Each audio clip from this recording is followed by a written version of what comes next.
কি বোঝায়? ওই বুদ্ধিটুক থাকলে কি আর এরকম কাজ করে? কত ভালো ভালো ছেলে সম্বন্ধ আসছে, মেম সাহেব নাকি বিয়ে করবে না, জিদ হয়েছে জিদ। ছেলে দেখলে নাকি ঘৃণা লাগে, ওর মা যখন বিষ খেয়ে পড়েছে। সাথী কি অবদান করছো?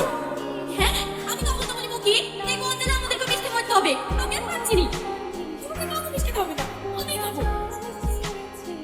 সালমা, এই সালমা, সালমা। বিষ দে। কি বিষ দেবো?